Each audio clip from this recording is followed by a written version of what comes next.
Selamat malam para pendengar RRI Pro 1 Palembang dimanapun Anda berada. Kembali kita akan melanjutkan Tadarus Al-Quran bersama santri Ahlul Quran Sumatera Selatan. Pada malam ini Tadarus Al-Quran akan dimulai pada surah Al-A'raf pada ayat 88. Sebelum kita melanjutkan Tadarus Al-Quran, marilah kita bertawassul kepada guru-guru kita terlebih dahulu. Al-Fatihah binatil qubul wal-futuh wal-mun was-salamah wa ila hadrati Sayyidina wa Habibina wa syafi'ina wa qurrati a'yunina Sayyidina Rasulullah sallallahu alaihi wasallam wa alihi wa azwajihi wa li baitihi thumma ila jamil awliya wal ulama wasyhada as-salihin susani ila hadrati Ki Ahmad bin Jaimin kadanja bisiril Fatihah. A'udzu billahi minasy syaithanir rajim. Bismillahirrahmanirrahim. Alhamdulillahi rabbil alamin. Ar-Rahmanir Rahim. Maliki yaumiddin. Iyyaka na'budu wa iyyaka nasta'in. Ihdinas siratal mustaqim. Siratal ladzina an'amta 'alaihim ghairil maghdubi 'alaihim waladdallin. Amin. Rabbighfirli wa liwalidayya wa lil mu'minina amin ya rabbal alamin. Bismillahirrahmanirrahim. قال الملأ الذين استكبروا من قومه لنخرجنك يا شعيب والذين آمنوا معك من قريتنا أو لتعودن في ملتنا قال أولو كنا كارهين قد افترينا على الله كذبا إن عدنا في ملتكم بعد إذ نجانا الله منها وما يكون لنا أن نعود فيها إلا أن يشاء الله ربنا وسع ربنا كل شيء علما على الله توكلنا ربنا افتح بيننا وبين قومنا بالحق وأنت خير الفاتحين. وقال الملأ الذين كفروا من قومه لئن اتبعتم شعيبا إنكم إذا لخاسرون فأخذتهم الرجفة فأصبحوا في دارهم جاثمين. الذين كذبوا شعيبا كأن لم يغنوا فيها الذين كذبوا شعيبا كانوا هم الخاسرين فتولى عنهم وقال يا قوم لقد أبلغتكم رسالات ربي ونصحت لكم فكيف آسى على قوم كافرين. وما أرسلنا في قرية من نبي إلا أخذنا أهلها بالبأساء والضراء لعلهم يضرعون ثم بدلنا مكان السيئة الحسنة حتى عفوا وقالوا قد مس آباءنا الضراء والسراء فأخذناهم بغتة وهم لا يشعرون. ولو أن أهل القرى آمنوا واتقوا لفتحنا عليهم بركات من السماء والأرض ولكن كذبوا فأخذناهم بما كانوا يكسبون. أفأمن أهل القرى أن يأتيهم بأسنا بياتا وهم نائمون أوأمن أهل القرى أن يأتيهم بأسنا ضحى وهم يلعبون أفأمنوا مكر الله فلا يأمن مكر الله إلا القوم الخاسرون. أولم يهد للذين يرثون الأرض من بعد أهلها أن لو نشاء أصبناهم بذنوبهم ونطبع على قلوبهم فهم لا يسمعون تلك القرى نقص عليك من أنبائها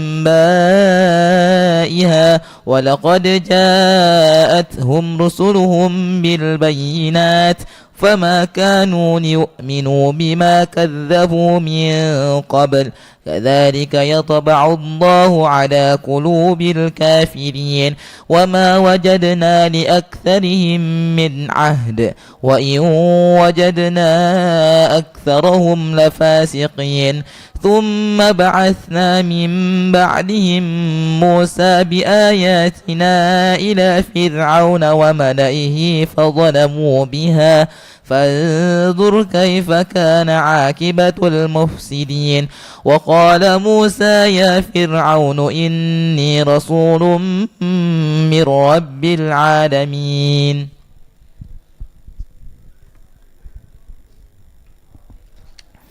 حقيق على ألا أقول على الله إلا الحق قد جئتكم ببينة من ربكم فأرسل معي بني إسرائيل قال إن كنت جئت بآية فأت بها إن كنت من الصادقين فألقى عصاه فإذا هي ثعبان مبين فنزع يده فإذا هي بيضاء للناظرين قال الملأ من قوم فرعون إن هذا لساحر عليم يريد أن يخرجكم من أرضكم فماذا تأمرون قالوا أرجه وأخاه وأرسل في المدائن حاشرين يأتوك بكل ساحر عليم وجاء السحرة فرعون قالوا إن لنا لأجرا إن كنا نحن الغالبين قال نعم وإنكم لمن المقربين قالوا يا موسى إما أن تلقي وإما أن نكون نحن الملقين قال ألقوا فلما ألقوا سحروا أعين الناس واسترهبوهم وجاءوا بسحر عظيم وأوحينا إلى موسى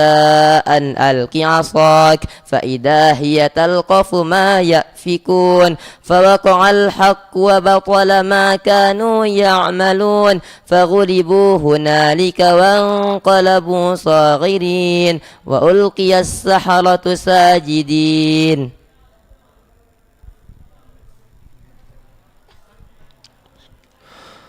قالوا آمنا برب العالمين رب موسى وهارون قال فرعون آمنتم به قبل أن آذن لكم إن هذا لمكر مكرتموه في المدينة لتخرجوا منها أهلها فسوف تعلمون لأقطعن أيديكم وأرجلكم من خلاف ثم لأصلبنكم أجمعين قالوا إنا إلى ربنا منقلبون وما تنقم منا إلا أن آمنا بآيات ربنا لما جاءتنا ربنا أفرغ علينا صبرا وتوفنا مسلمين وقال الملأ من قوم فرعون أتذر موسى وقومه ليفسدوا في الأرض ويذرك وآلهتك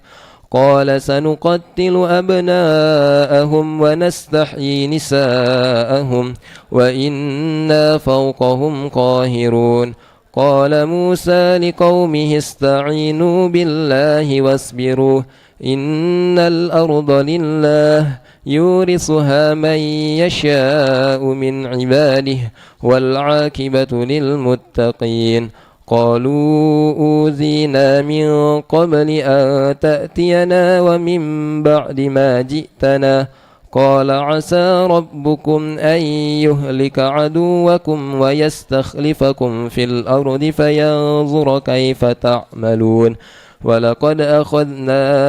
آل فرعون بالسنين ونقص من الثمرات لعلهم يذكرون فإذا جاءتهم الحسنة قالوا لنا هذه وإن تصبهم سيئة يطيروا بموسى ومن معه ألا إنما طائرهم عند الله ولكن أكثرهم لا يعلمون وقالوا مهما تأتينا به من آية لتسحرنا بما فما نحن لك بمؤمنين فأرسلنا عليهم الطوفان والجراد والقمل والضفادع والدم آيات مفصلات فاستكبروا وكانوا قوما مجرمين ولما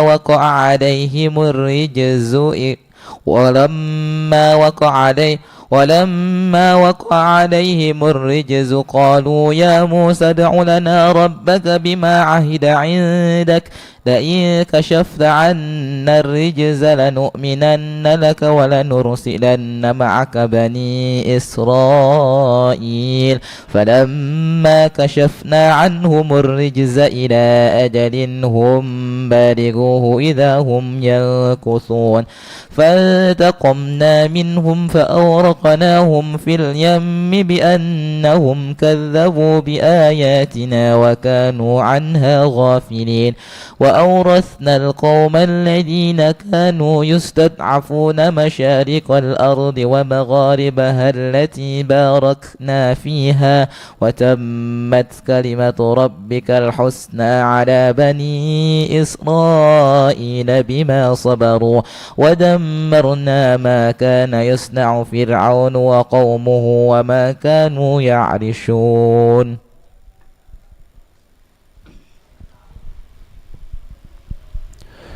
وجاوزنا ببني إسرائيل البحر فأتوا على قوم يعكفون على أصنام لهم قالوا يا موسى اجعل لنا إلها كما لهم آلهة قال إنكم قوم تجهلون إن هؤلاء متبر ما هم فيه وباطل ما كانوا يعملون قال أغير الله أبغيكم إلها وهو فضلكم على العالمين وإذ أنجيناكم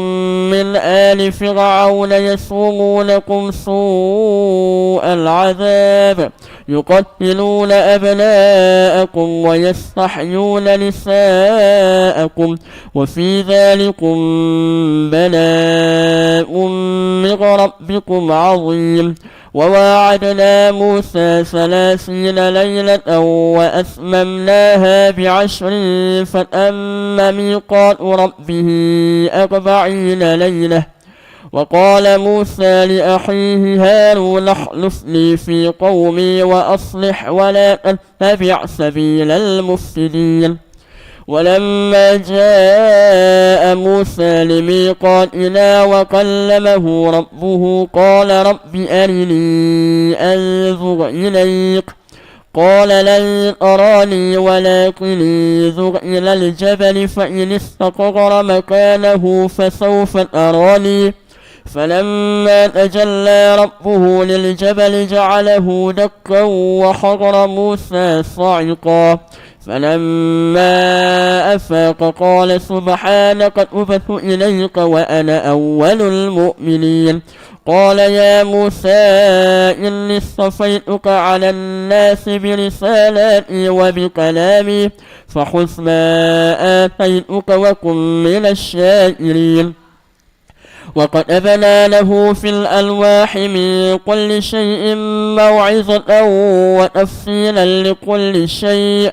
فخذها بقوة وأمر قومك يأخذوا بأحسنها سأريكم دار الفاسقين سأصرف عن آياتي الذين يتكبرون في الأرض بغير الحق وإن يروا كل آية لا يؤمنوا بها وإن يروا سبيل الرشد لا يتخذوه سبيلا وإن يروا سبيل الغي يتخذوه سبيلا ذلك بأنهم كذبوا بآياتنا وكانوا عنها غافلين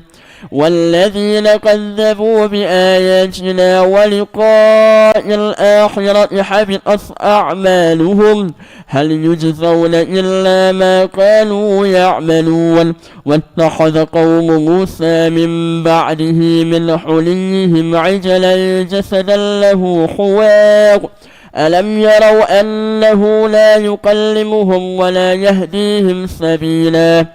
اتخذوه وكانوا ظالمين ولما سقط في أيديهم ورأوا أنهم قد ضلوا قالوا لئن لم يرحمنا ربنا ويغفر لنا لنكونن من الخاسرين.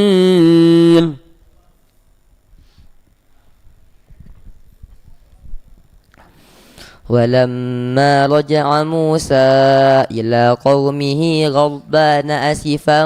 قال بئس ما خلفتموني من بعدي أعجلتم أمر ربكم وألقى الألواح وأخذ برأس أخيه يجره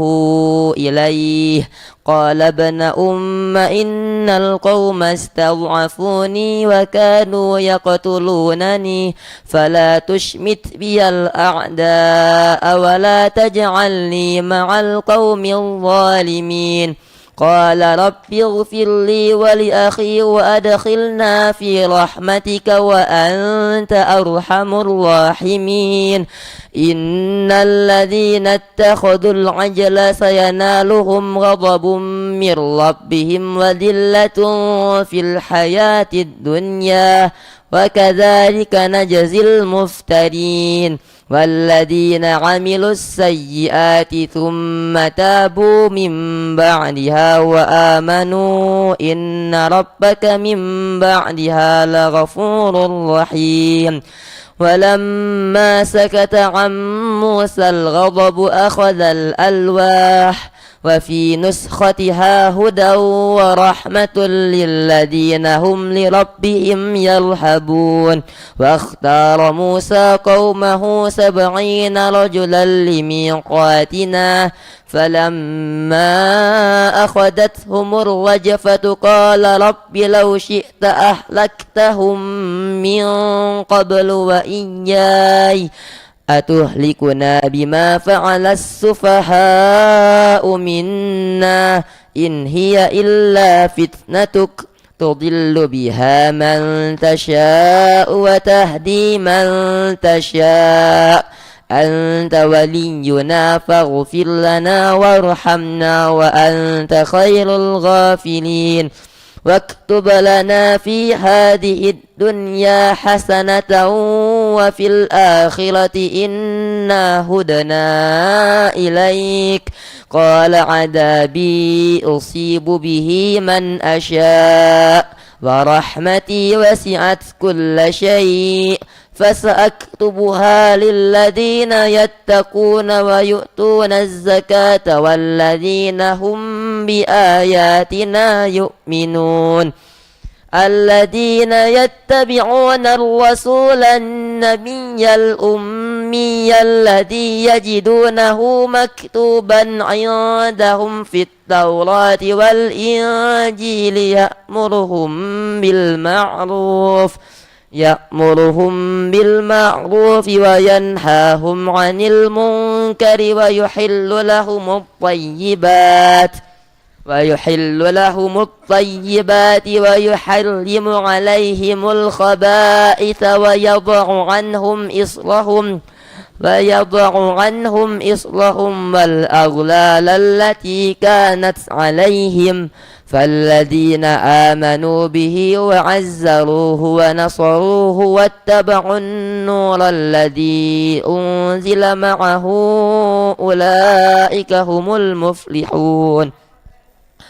قل يا أيها الناس إني رسول الله إليكم جميعا الذي له ملك السماوات والأرض لا إله إلا هو يحيي ويميت فآمنوا بالله ورسوله النبي الأمي الذي يؤمن بالله وكلماته واتبعوه لعلكم تهتدون ومن قوم موسى أمة يهدون بالحق وبه يعدلون.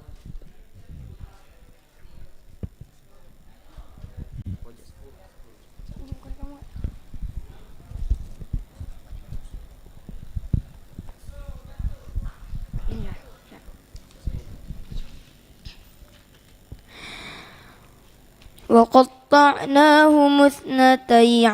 عشرة أسباطا أمما وأوحينا إلى موسى إذ استسقاه قومه أن اضرب بعصاك الحجر فانبجست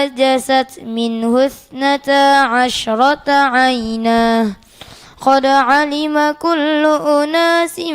مشربهم وظللنا عليهم الغمام وأنزلنا عليهم المن والسلوى كلوا من طيبات ما رزقناكم وما ظلمونا ولكن كانوا أنفسهم يظلمون وإذ قيل لهم اسكنوا هذه القرية وكلوا منها حيث شئتم وقولوا حطة وادخلوا الباب سجدا نغفر لكم خطيئاتكم سنزيد المحسنين فبدل الذين ظلموا منهم قولا غير الذي قيل لهم فأرسلنا عليهم رجزا من السماء بما كانوا يظلمون واسألهم عن القرية التي كانت حاضرة البحر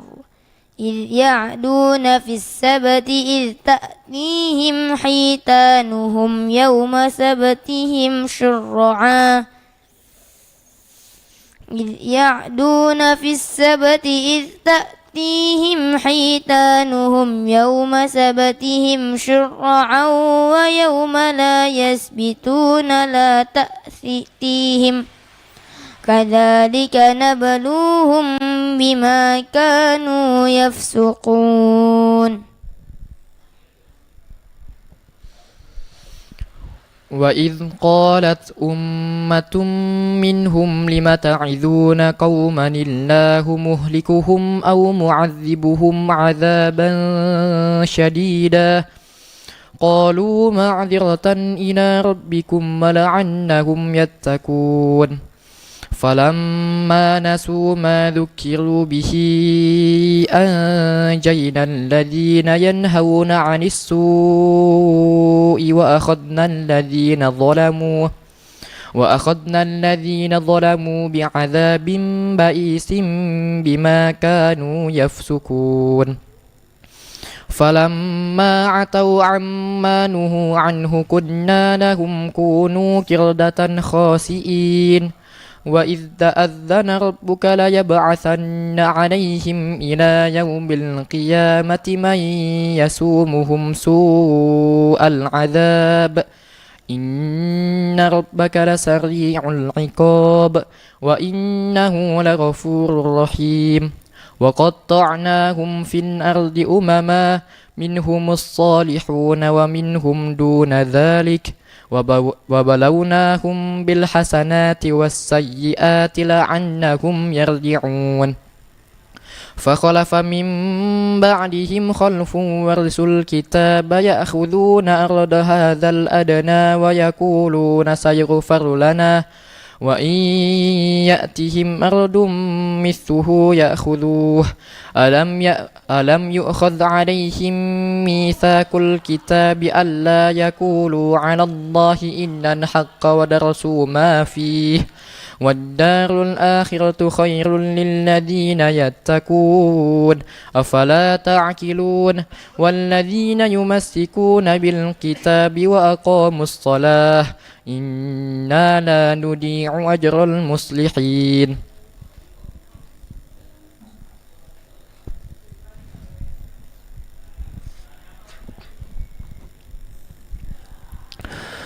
وإذ نتقنا الجبل فوقهم كأنه ذلة وظنوا أنه واقع بهم خذوا ما آتيناكم بقوة واذكروا ما فيه لعلكم تتقون وإذ أخذ ربك من بني آدم من ظهورهم ذريتهم وأشهدهم على أنفسهم ألست بربكم قالوا بلى شهدنا أن تقولوا يوم القيامة إنا كنا عن هذا غافلين أو تقولوا إنما أشرك آباؤنا من قبل وكنا ذرية من بعدهم أفتهلكنا بما فعل المبطلون وكذلك نفصل الآيات ولعلهم يرجعون واتل عليهم نبأ الذي آتيناه آياتنا فانسلخ منها فأتبعه الشيطان فكان من الغاوين